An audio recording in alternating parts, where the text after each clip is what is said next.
Welcome to the Double Vision podcast. We are identical twin sisters who grew up with a rare retinal condition, which basically means we've had to do a lot of adapting. My name is Janelle, and I'm the oldest by 4 whole minutes, so naturally I get to go first. And I'm Joy. A lot of our life has been problem solving, a lot of feelings, and realizing that we're probably not the only ones navigating this. I work as a therapist, and I tend to slow things down and look for what's steady underneath it all. And I'm a writer and creative. I have a background in education, and I navigate the emotional journey in real time. She does, and we balance each other out. Janelle keeps one foot on the ground, and Joy keeps things honest and alive. On Double Vision Podcast, we talk about the social and emotional experience of being in a body. The stuff we all deal with: identity, belonging, and self-trust. We talk about anxiety and overthinking and what it looks like to advocate for yourself and keep going, even when it's hard. We make space for the parts that don't show up on paper but shape our whole lives. If you've ever felt like you're trying to figure out how to be yourself out loud, you're in the right place.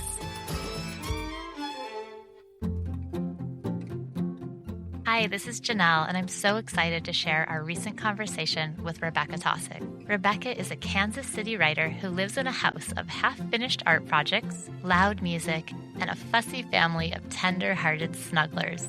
Driven by a lifetime of personal experience and bolstered by her doctorate in English from the University of Kansas with an emphasis in creative nonfiction and disability studies, she writes to understand, reclaim, and participate in changing the cultural narratives we have around disability, motherhood, and what it means to live in a human body. She believes storytelling can change the world, literally. After almost a decade of teaching in the traditional classroom, she has pivoted to full-time writing and speaking.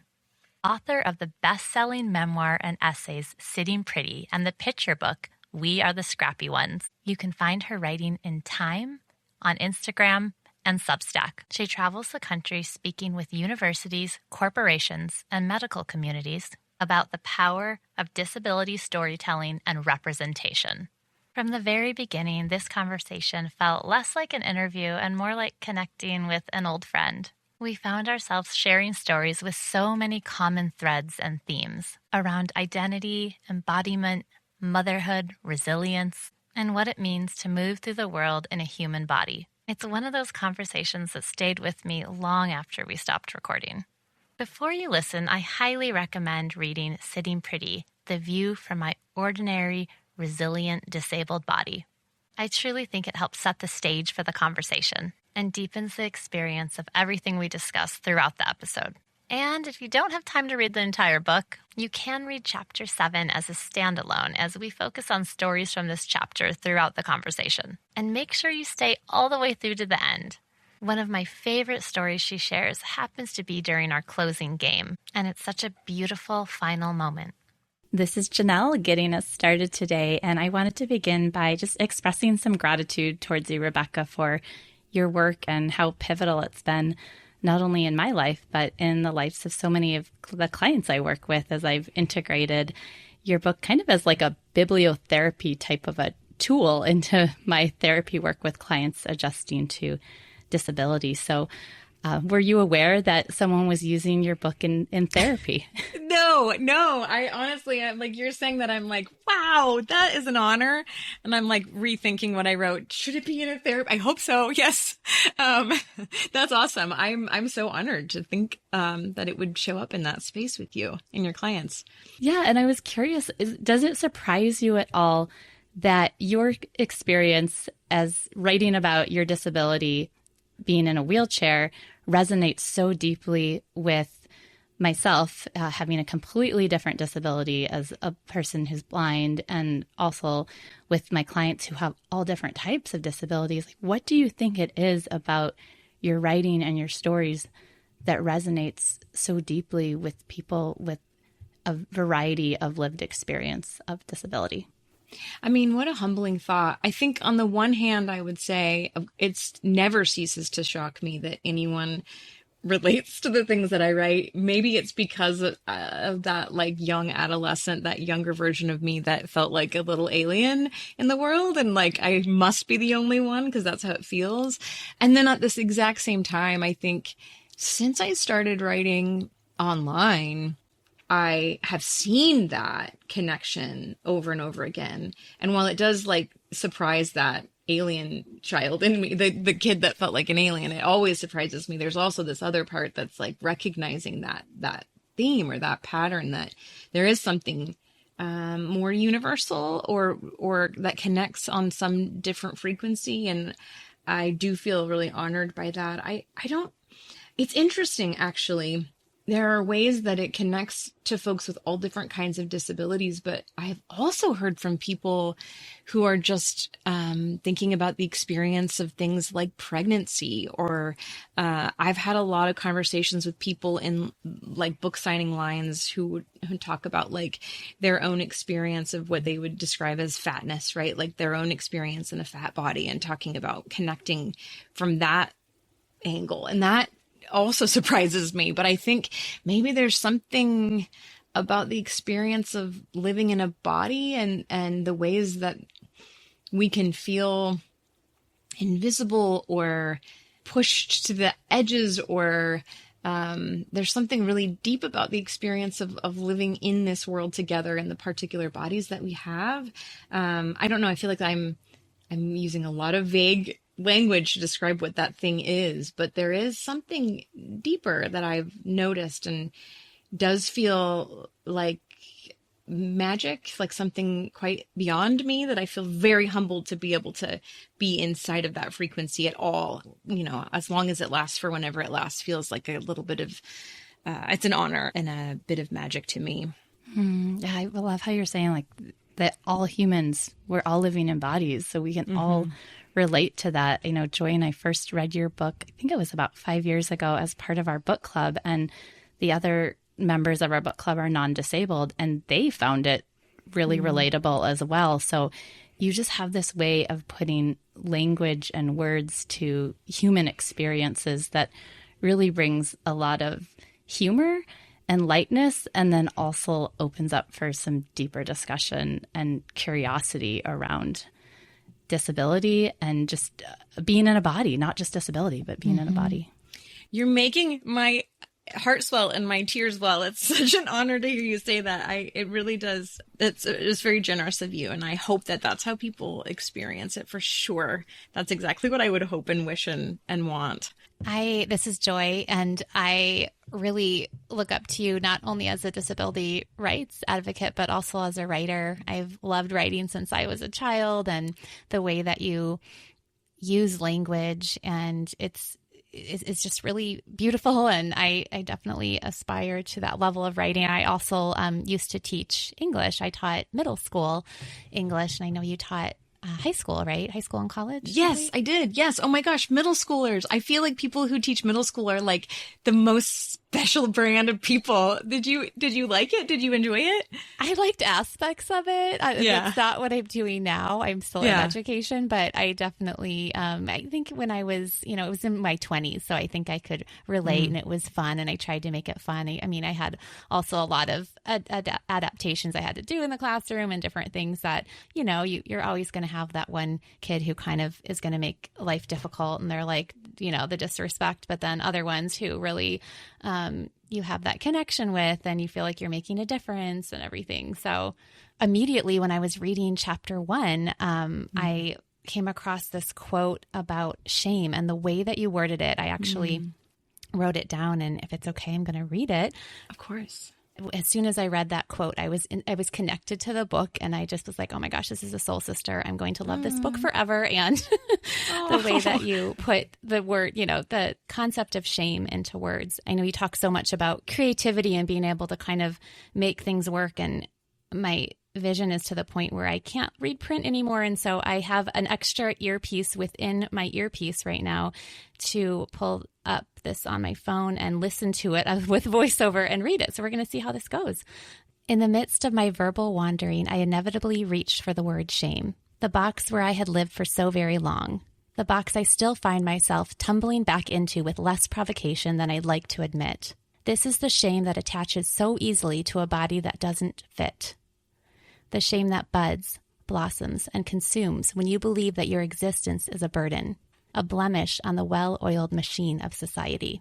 that still kind of takes my breath away of like that concept. And I'm just curious, how has your relationship with shame changed since writing that, or over the years of really processing your stories? I don't reread my writing very often, but I tend to, listening to you read that made my eyes well too. This is going to be an emotional conversation for me.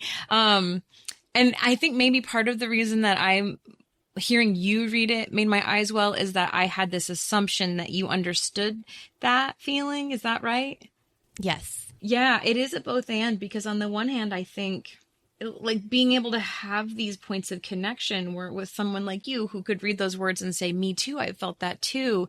And kind of what we were just talking about a moment ago about other people relating to this work and getting to have these little glimpses of people saying me too does change something. I think almost like on a biological, like wiring in my brain sort of way. I think there has been important shifts in me around, feeling shame or feeling like a burden on the well-oiled machine of society.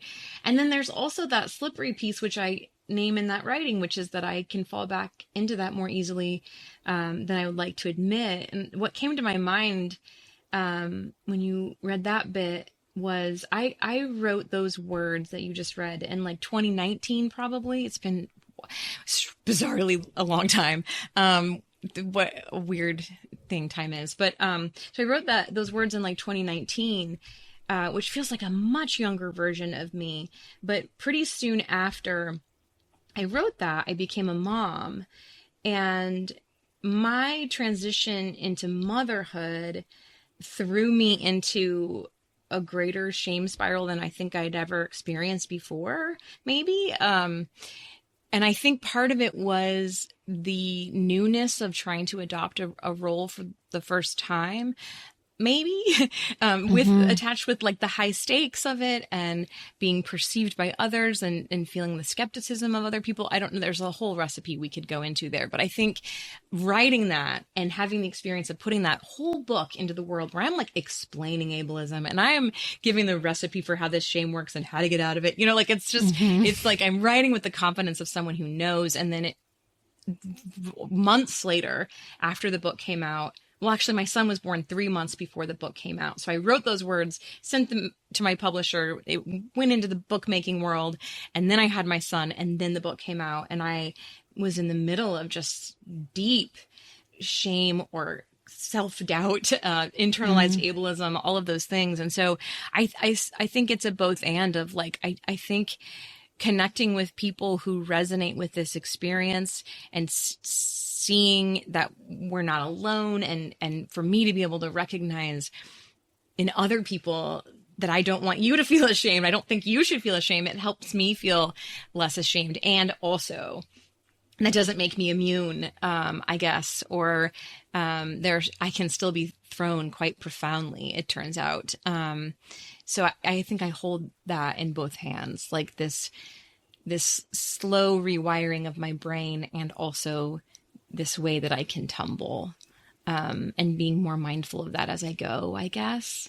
I don't know if either of you relate to that. Yeah, I love even how you phrase that, the slow rewiring of my brain, because sometimes I think we want these quick fixes. We want things to be better, and we want to never have shame creep up on us ever again. And then, the fact that it can come in this package that's something as beautiful as motherhood and your child, and then that can come along with it. I mean, it is so human.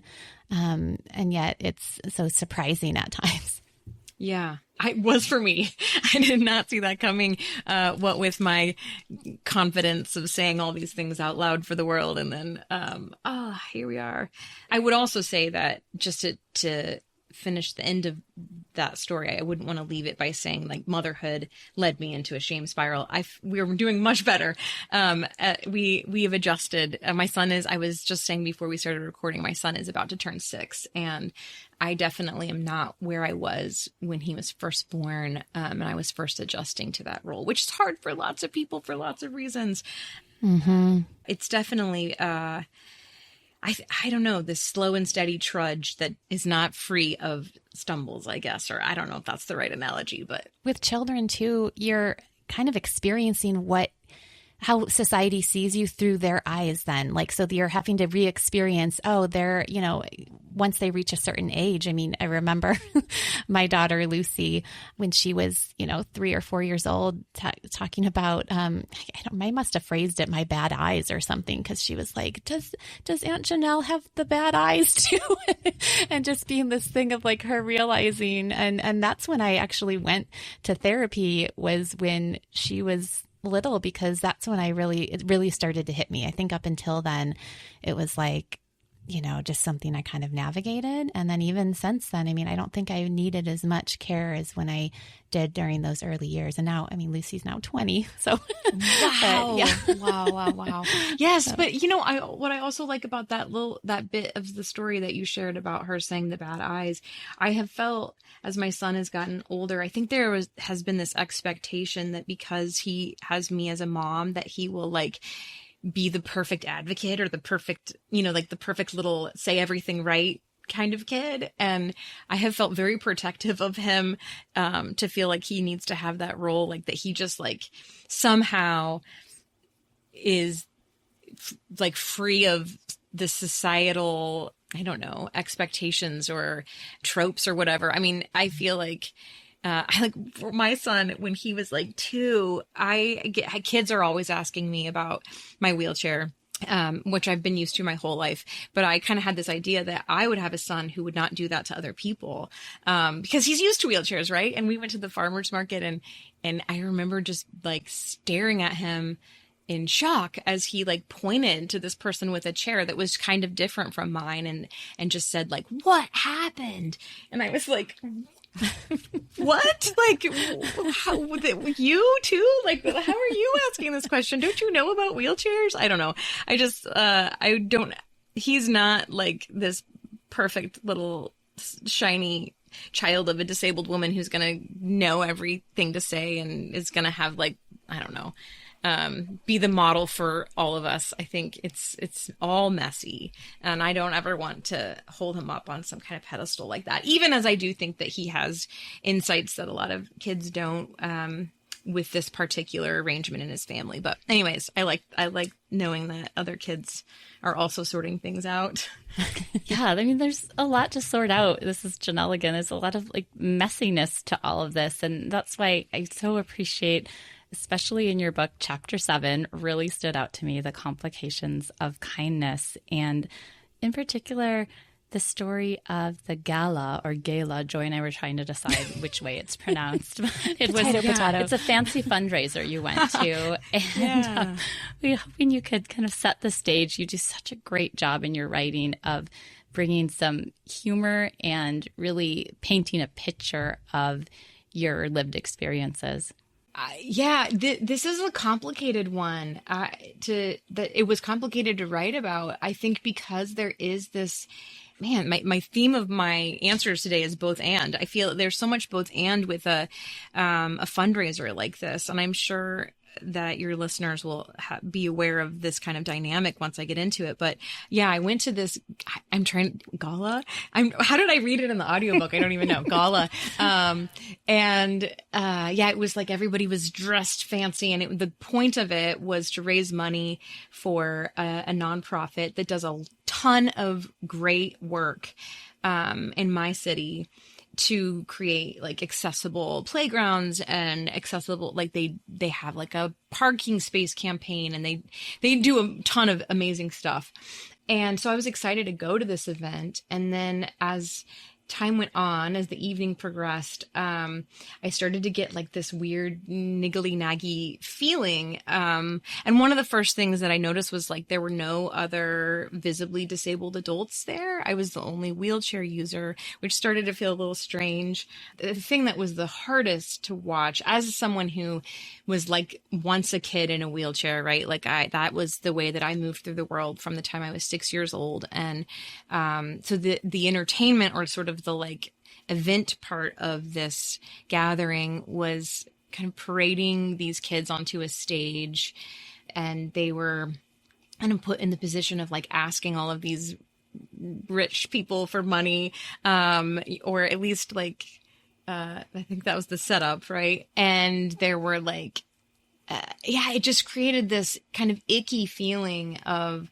perpetuating some of these tropes about what roles we play as people with disabilities, and starting so young, and thinking about what that does. Just, like my own child brain of being in that position as a kid as well, of like these roles that we're trying to hold up, and it's for a good cause. And that's a great way to motivate people to spend or share their money, right? Like, what makes someone donate faster than like the image of this kid in a wheelchair who is asking for money? I mean, it's effective, and then also it's sort of icky. And I hope I'm summarizing this experience. Yeah, well, you are. It's been a while since I wrote it, but yeah, it's sort of the layers of this. And as someone, I don't know, sort of recognizing that experience from someone who lived it as a kid with a lot less awareness of those dynamics, right? Like as a kid, you're not necessarily protecting yourself in the same way that an adult could see the whole situation and kind of want to protect someone younger from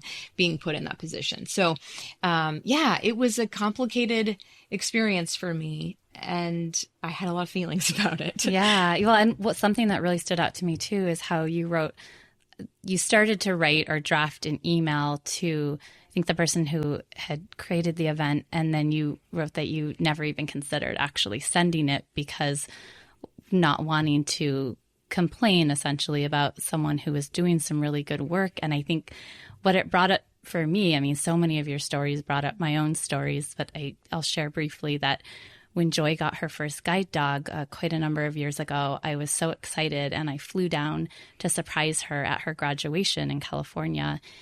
Before the actual graduation, I took a tour of this guide dog campus, this huge organization that does amazing work. And kind of leading up to the actual graduation event, I already had an experience of on the tour, there was a woman who was very excited about the animals and the wonderful work these animals do. And she was talking a lot about her estate and how she couldn't wait to donate her full estate and how does that work. And like, there's like 8 of us on this tour. So she wanted to make it really clear that she had a whole estate. And then she's like asking all about the animals. And then the person giving the tour gave a statistic about how many guide dogs are provided and how many people in the United States have sight loss. And then she goes, "Oh, that is so sad." And I was standing right there with my cane.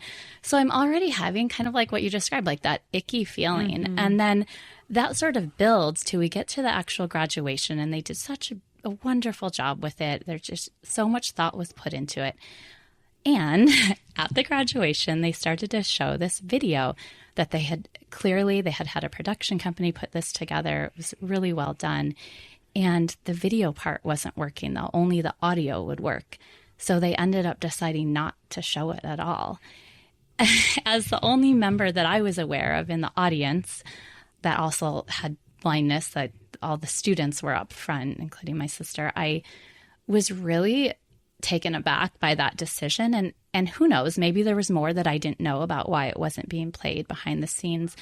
But I started to write an email similar to you and then thought, this is ridiculous. I'm going to complain to this organization that does this amazing work. And yet I left that experience feeling like gross, like you put in your book. And so I guess wanted to illustrate, like we've been talking in this conversation, how much your writing and our work, Joy and I's work, are around being in a body. And at the same time, when you live in a body that's disabled or in a disabled body, there's experiences that are different than people in non-disabled bodies that we don't always have words for, but we know when something feels off. Yeah. There are layers to that story, Janelle. That was a whole experience, and especially with the backdrop of the joy that you were feeling for Joy in the middle of it. Wow.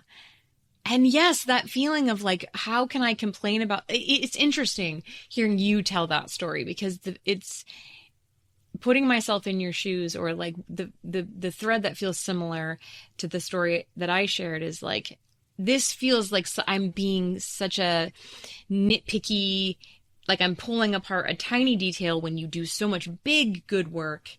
And in hearing you describe it, it's always easier for me when I think of when I hear someone else's story than my own, but it's easier to see like, oh, but that's not a small thing, you know, like that does feel bigger when I hear you tell the story that, and also it's like, it's easy to minimize it because I think we have, I don't want to project onto you, but for me, minimizing my discomfort is like what I've been doing since I was a child, you know, like like minimizing my own experience and minimizing exclusion and minimizing stares and minimizing invasive questions, is like what my default position is. So yeah, I don't know. Listening to you tell that story is like, I'm like, yeah, you should write that email, which is like, but I'm not going to write mine. This is Joy. And I think I mentioned something to the head trainer, and I think he was kind of like, oh, yeah, I guess we didn't think about that. We could have just showed it or something like that. Yeah. But it was kind of a little bit dismissive, but also, you know, they're probably thinking, what's the big deal? And I think, that kind of leads to what I've heard you say in other podcast interviews about this book and how it sounded like some of the biggest reactions were about this chapter and the complications of kindness, and even from family members who are like, what is the big deal? And I can like picture in my head certain family members being like, you need to be humble. Is this your pride not letting, you know, like it's different for people. Like you said it, I think I heard you say once that it was like kind of these two groups of people, one who had experienced this and another who hadn't. And so it's two different camps. And, I think the story that really stuck out to me personally is the one about you being prayed for even after you had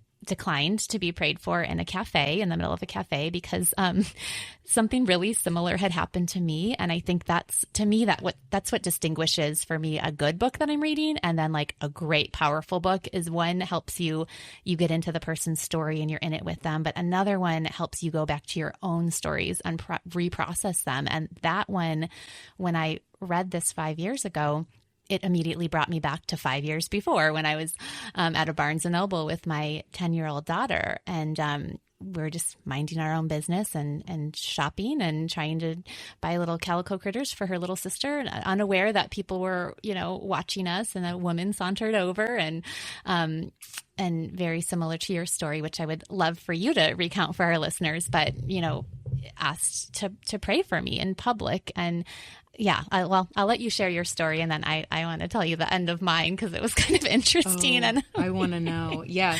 And Joy, I've yet to have that experience in front of my son. I feel like shaky even thinking about it, like with rage. I don't know what I'm going to do when. I mean, it used to happen to me so much more often. Maybe I'm just not out in the world as much. I don't know.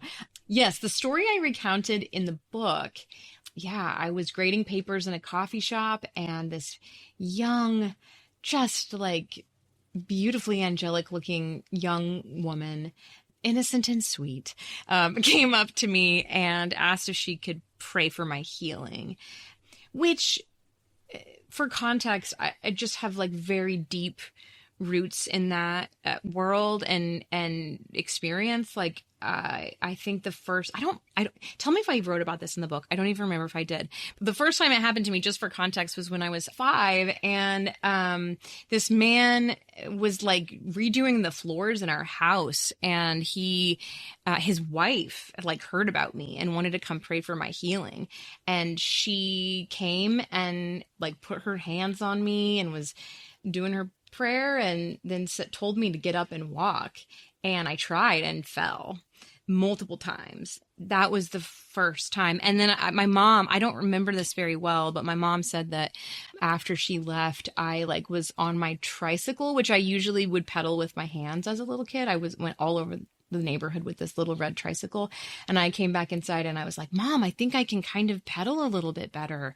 So just like, that's the beginning of this like ongoing regular experience that I have had. And in the book, I guess the story I recounted was in a coffee shop. I'm in the middle of grading papers, as is the case with all of these stories that I'm sure we could all tell. I was in the middle of living my life like you were with your daughter. Like, we're just having a moment. I'm living my life. It's a great day, having a good time, and not longing for anything to be different. Yeah, this young woman comes up to me and asks if she can pray for my healing. And in my mind, I'm thinking like, so singled out. Like, if you believe in the power of prayer, surely I'm not the only one who needs it in this room. But there's lots of things that people are like, every single person here would have something that maybe they would want you to, like something you could beam up. But so I'm already defensive. And I think I was like learning at that time, I was like trying to create boundaries around these kinds of things. And I said something like, oh, no, thank you. Like with my sweet smile, no, thanks. And she said, well, can I just pray for a blessing? And then it was like, well, okay, sure. Cause I think I don't know. My she ability wasn't to taking hold... no. She was yeah, not taking she wasn't no for taking an no. answer. And I felt bad for insisting that this, she was just had this like innocent sweetness to her. And I felt like I was just being like the cranky, I didn't want to be the cranky, mean lady saying, no, get away from me with your blessing. So I said yes.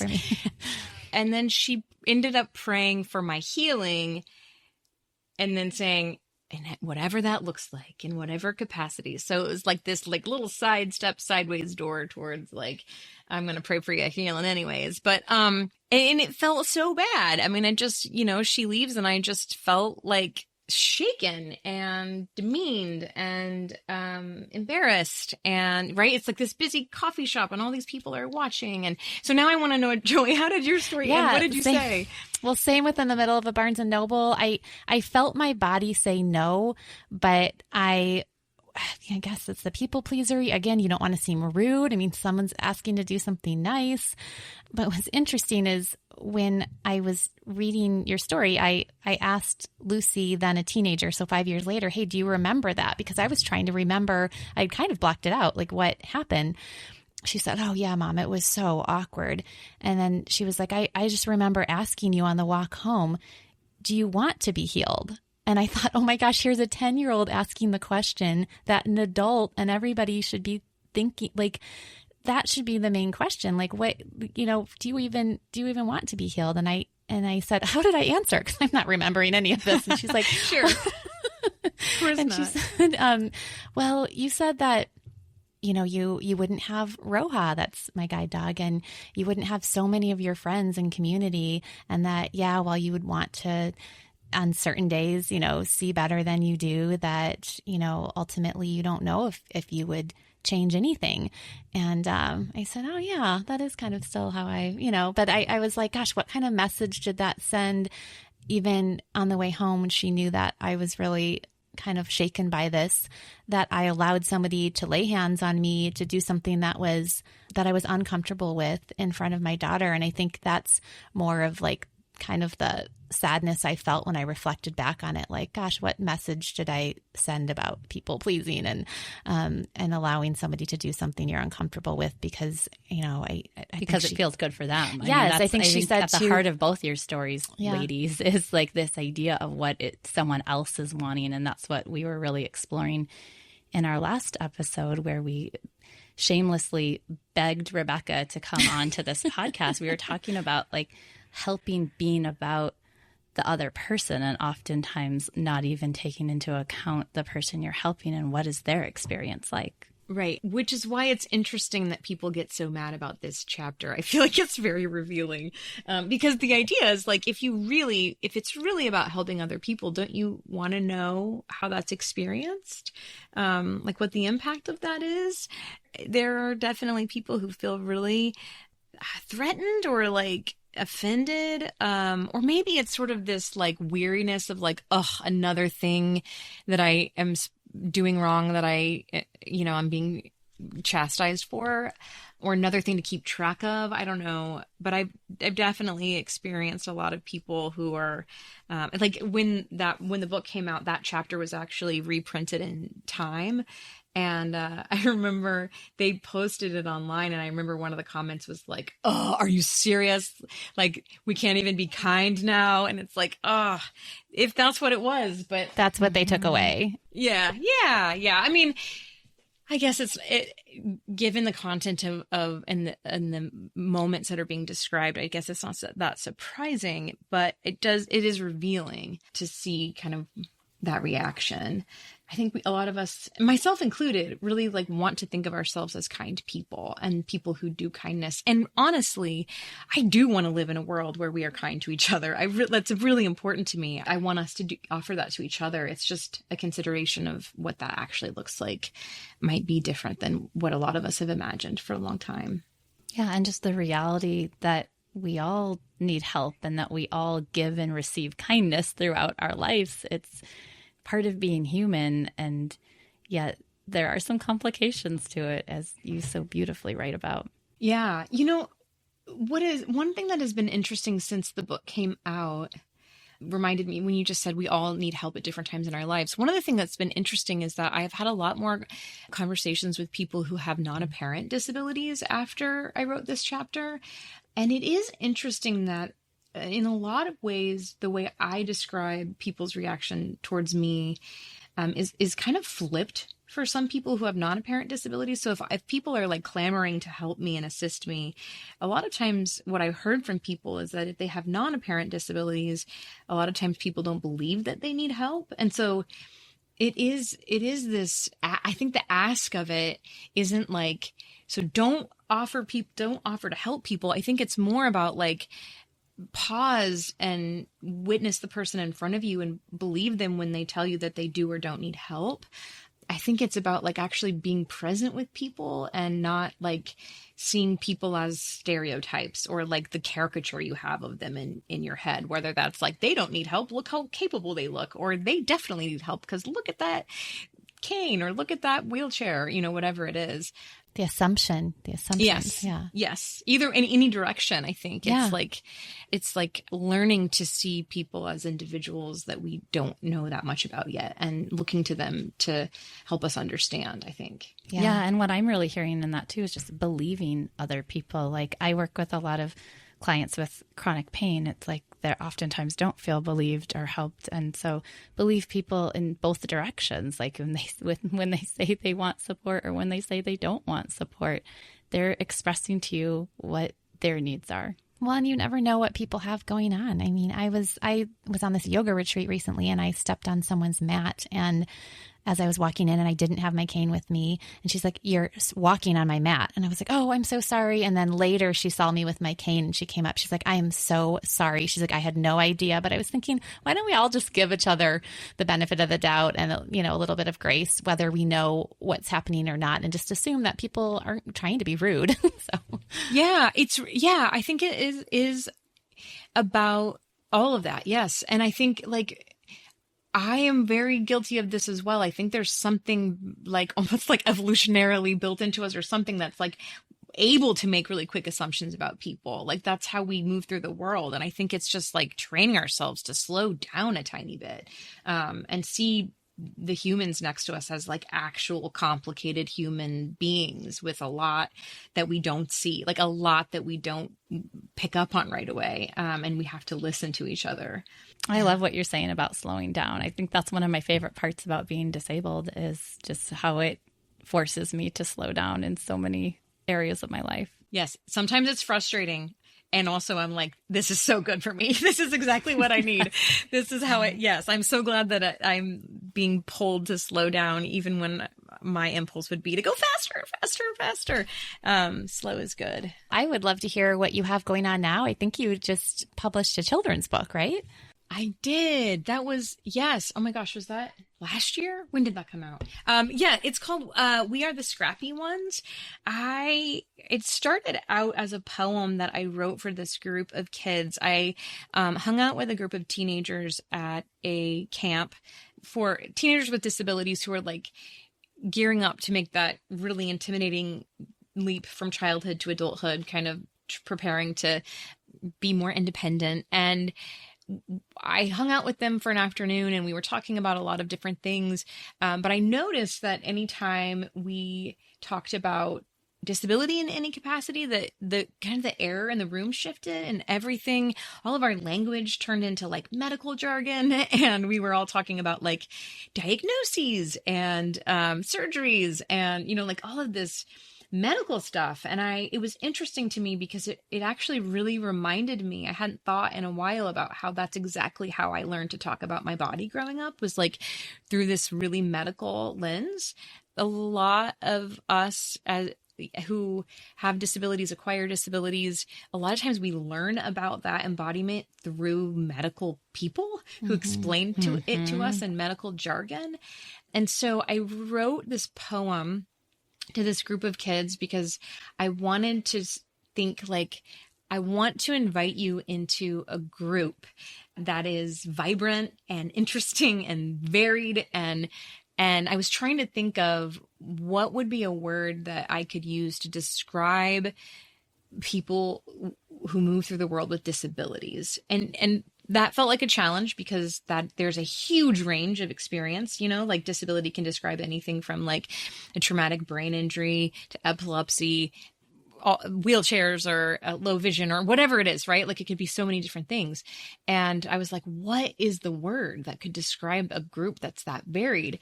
And I came up with the word scrappy because it felt to me like maybe if there's one thing that all of us in this giant sprawling group have in common, it is like some kind of mismatch between us and our bodies and minds and the world that has been built around us. There's some kind of mismatch. And I think that surviving that mismatch leads to a certain kind of scrappiness. And that scrappiness can look different for different people. But I think there's something inherent that like kicks in if you're going to survive this mismatch experience, then your brain figures out ways to do that. And I think I see scrappiness and the people in this community all over the place. So I wrote a poem. The first line of that poem was, "We are the scrappy ones." And I wanted it to just sort of be like an anthem or a song of belonging for the kids and young people and whoever. Oh, grown-ups can read it too. But I wrote it for like a younger audience to be sort of this anthem of belonging. I love that so much. And it's so true. And it kind of makes you like sit up a little bit straighter as someone with a disability of like, oh, I'm not, there's not something wrong with me. I am scrappy and I could be creative and curious and all of those things that, that are not jargon that are used in the medical model. And I've really appreciated hearing you. I've heard you on different podcasts talk about how there's some validity, like without the medical model that saved your life at one point. But then also we can go on to talk about these other models that are so important in how we frame things. So this has been, so great. It is, yes. Thank you for saying that. It's not just that like, oh, I wish that doctors had never been in my life. Like, of course I do. They've been, wonderful, saved my life and helped me manage pain and all kinds of things. But it is interesting that it seems like that is kind of the predominant lens that a lot of us are handed. And there is so much to this experience that goes well beyond like medical care. That is my attempt to bring some of that in. It is complicated. It is complicated for sure. Well, we have really enjoyed our conversation with you today. Again, we have so many more questions, so we definitely want to have you back on a future episode. But before we close, I don't know if you're familiar with this little game that we sometimes do with guests towards the end, but today we had Joy prepare just one would you rather question to close out the podcast. Yay! On like a typical weekday with your son. Yes. Would you rather watch endless repeat episodes of a children's show that drives you bananas or go to library story time and have several people in a row talk to Otto instead of you or tell him how inspiring his mommy is? Oh, no. Oh, no. I put you in quite a really tough with these would you rathers. They're equally cringy. Today, I am feeling like I'm surprising myself because I'm feeling like the library hour is what I would choose. And I'll tell you why. It's because of what happened yesterday. I went to the bookstore with Otto yesterday. It was the first time I'd ever had an experience like this with him.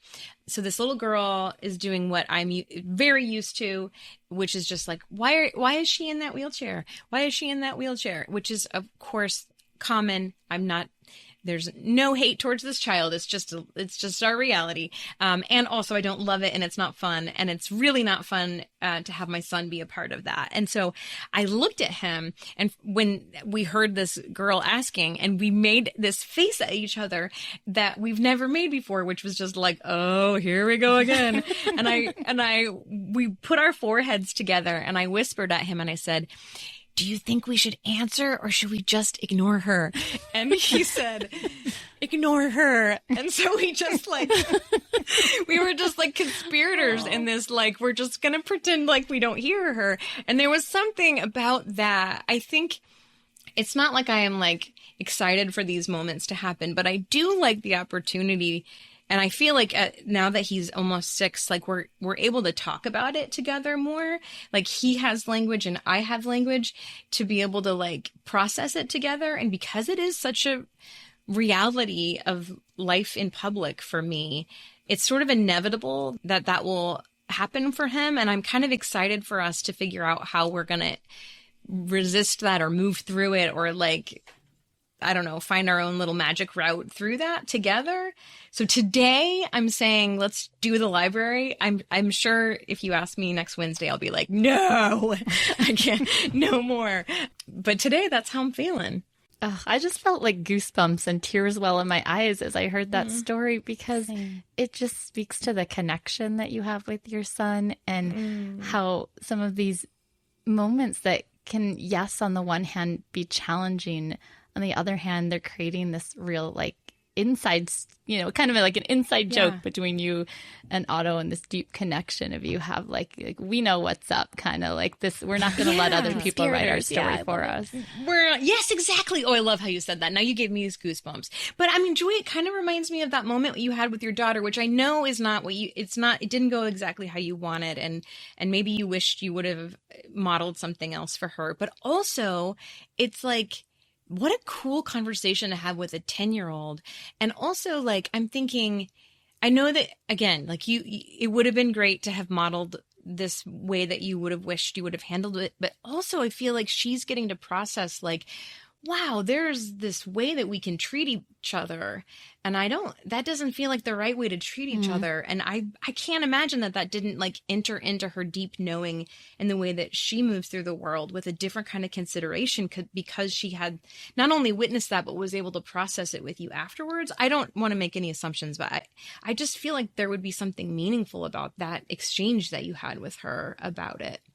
Not that we want to do that every day. Yeah, no, I agree. I think that there was, and that there is. And even like on one of her college essays to get into school, she had written about kind of the culture of disability that she was surrounded by growing up, and just, how things are a little bit different, and how, and the same in some ways. And I think for all of our kids as people with disabilities, that's the exciting thing of like that they get to have this inside view, and then that will impact the way that they show up for others in this world. So that's the cool part. I feel like at the beginning I was talking about like my son, I don't, he asked the wrong questions too, but I like also am starting to see the exciting parts that you just named of like, also there is a lot of rich meaning and insight that can be absorbed through moving through the world in this kind of family. And I'm excited for that in some ways, and hesitant and anxious, but also,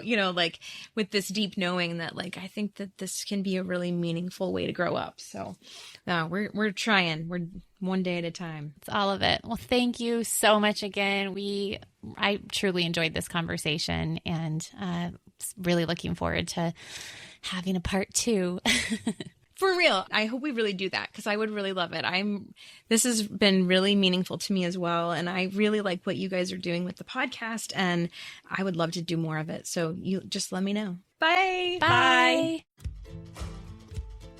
Thanks for listening to Double Vision Podcast. The stories and perspectives shared here reflect our own lived experiences with blindness and disability, and do not represent all blind or disabled people. This podcast is for conversation and reflection only, and is not intended as therapy or replacement for professional mental health care. If you're enjoying the show, Please rate and review wherever you listen. You can also leave us a voice message at 949-414-8336 or email mail@doublevisionblog.com with any suggestions for future episodes or comments. Special thanks to our production team, TLS Productions and Benjamin J. Thomas.